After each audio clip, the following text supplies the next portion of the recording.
Bonjour et bienvenue sur GreenPod. Toujours en direct du Salon Marjolaine, la télé bio est partie à la rencontre de... Si je vous dis OGM, journaliste engagée, film controversé, c'est Marie-Monique Robin, la réalisatrice du film Le Monde selon Monsanto, qui viendra nous en dire un petit peu plus. Cette année, c'est une des grandes nouveautés du salon, les films et les conférences. Tous les jours, des projections de films et des conférences débats vous permettront peut-être de trouver des réponses aux questions que vous vous posez. D'ailleurs, on y retourne tout de suite. La télé bio, Salon Marjolaine, deuxième. Oui, donc ça fait plus de 25 ans que je fais ce métier et je m'intéresse beaucoup à l'agriculture.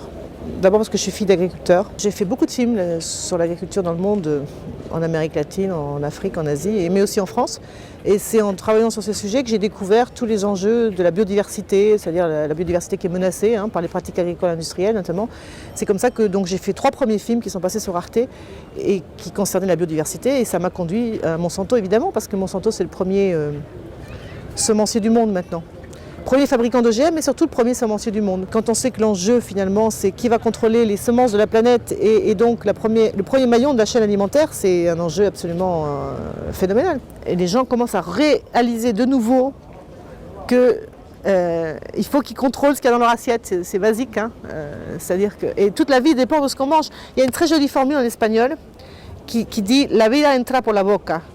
La vie entre par la bouche. Ce qu'on mange, c'est capital. C'est capital pour savoir qui le produit, ce qu'on mange. C'est très important. Ça fait vivre des millions et des millions de personnes et ça ne se changera jamais. Parce que tout ce que vous mangez tous les matins ou tous les jours, ça commence par un paysan qui a semé quelque chose dans la terre. La place elle est naturelle ici parce que moi, après ces 4 films, je suis devenue une militante du bio. J'ai tout changé, ma manière de manger et tout ça. Alors évidemment, je suis pas non plus, si je peux pas acheter bio, je pas non plus. En plus, j'ai 3 enfants, je voudrais pas non plus qu'ils paniquent totalement parce que la pomme n'est pas bio, je vais tomber malade. Faut rester quand même.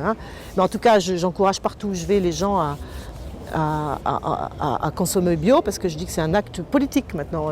L'acte de consommation de la nourriture, c'est un acte politique. Et donc ma place elle est naturellement là. D'ailleurs, vous avez vu, la salle est pleine à chaque fois qu'il y a un de mes films qui passe. Donc voilà, c'est naturel. C'est important qu'il y ait ces endroits-là. D'ailleurs, on a tout envie d'acheter ici. C'est terrible. Ça marche très bien, c'est un film qui marche très bien auprès des jeunes. Et c'est bien, moi je suis très contente. C'est eux qu'il faut toucher. Et bien voilà, GreenPod, c'est terminé pour aujourd'hui. On se retrouve dès demain en direct du Salon Marjolaine pour un GreenPod placé sous le signe du glamour.